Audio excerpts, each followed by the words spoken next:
For generations, humanity had been the quiet neighbor in the galactic community.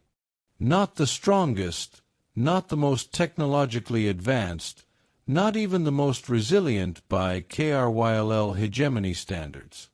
We were often overlooked, occasionally pitied. The dominant Kryll, with their shimmering cities and perfect energy shields, treated us with polite indifference, like a harmless pet. Our small, colonized worlds were strategically insignificant. Our military, while dedicated, was dwarfed by theirs. We traded, we contributed culturally, but we were on the periphery. They saw our history, filled with conflict and self-destruction, as a sign of inherent weakness. They didn't understand the fire that forged us. We adapted. That was our strength, they begrudgingly admitted. We could thrive in environments that would kill most other species. We were persistent. But for the Kryll, resilience wasn't power, and persistence wasn't a shield against galactic politics. The Blight arrives. Then came the Whispering Blight. It didn't roar. It swept through the Kryll hegemony like a silent thief, a disease not of flesh, but of pure, coherent energy. It corrupted their intricate systems, their flawless technology turning against them. Their magnificent energy shields flickered and died. Their communication networks dissolved into static, then into an unsettling, low hum.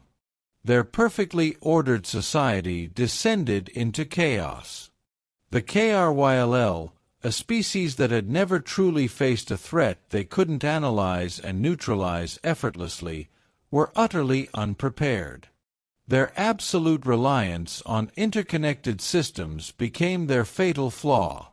The Blight whispered through the digital veins of their civilization, a terrifying, incomprehensible silence.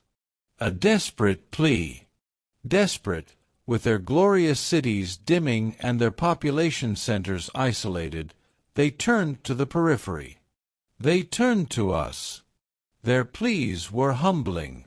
The proud hegemony, brought to its knees by something they couldn't grasp, begged for aid from the species they'd barely acknowledged.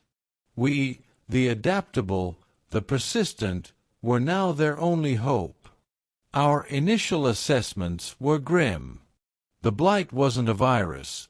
It was an exotic form of entangled energy that corrupted complex, highly ordered fields. Our own human technology, built with modularity and redundancy, less reliant on such intricate interconnectedness, was largely unaffected. Our ships still flew, our communications still worked, albeit on older, more robust systems. But the Kryll needed more than functioning ships. They needed a solution. Their greatest minds were baffled. Their precise logic offered no purchase against this insidious foe. The Blight simply wasn't logical. Humanity's unique spark. That's when humanity's peculiar strengths began to shine. We didn't have the elegant algorithms of the Kryll.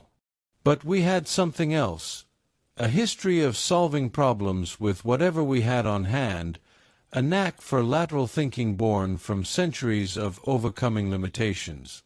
When conventional methods failed, we improvised. Our scientists, less constrained by the rigid logic that had become the Kryll's prison, started exploring unconventional avenues. They looked at the Blight not as a technological problem, but as a force of nature. That's when young Dr. Eris Thorne, a xenobiologist with a side hobby in ancient Earth folklore, had a seemingly absurd idea. He remembered old Terran tales of cleansing rains and storms. Could there be an energetic equivalent?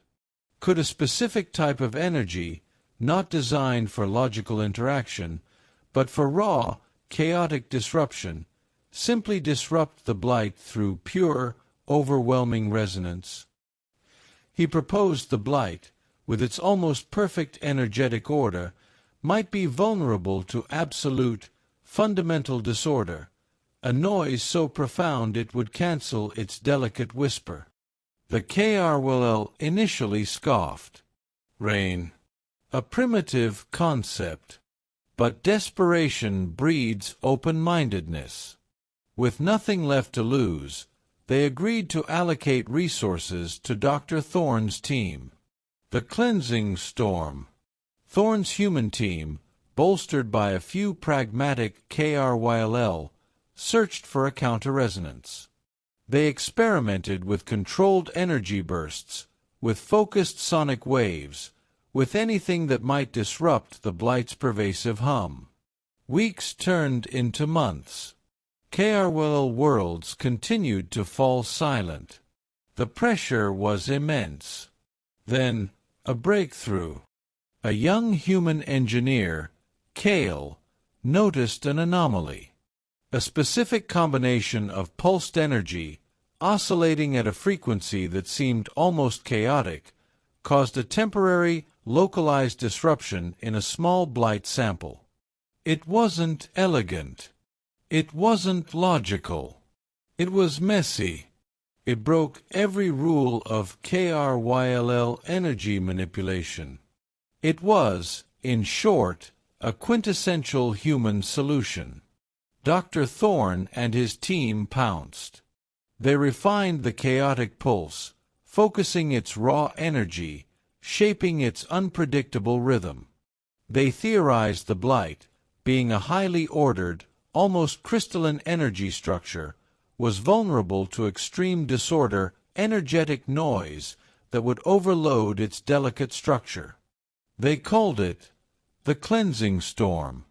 The first large-scale test was on Kryll Prime, their capital world, teetering on the brink of collapse. Human ships, equipped with the new emitters, approached the blighted world. The Kryll held their breath.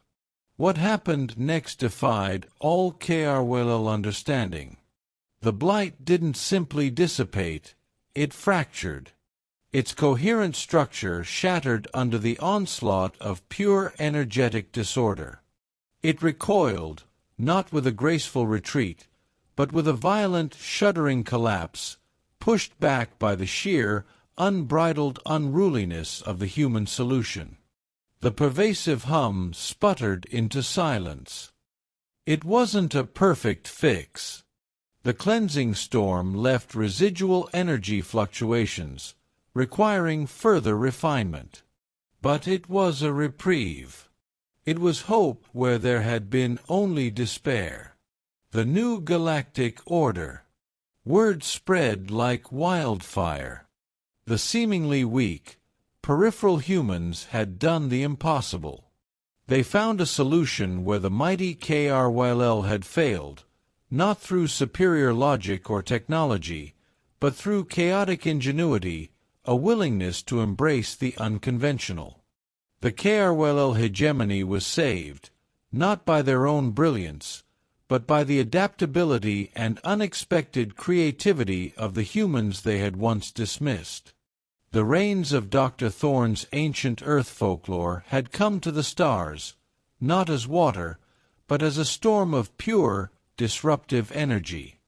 The galactic balance shifted. Humanity was no longer the quiet neighbor. They were the species that looked at an insurmountable problem and, instead of elegant algorithms, threw a cosmic wrench in its gears. They were the ones who, when faced with an ordered threat, unleashed a little bit of beautiful, life-saving chaos. They were, undeniably, something else entirely. They had underestimated us. They hadn't seen the storms brewing within our history, the constant cycle of breaking and rebuilding that forged a resilience they couldn't comprehend. They had dismissed our messy, illogical nature.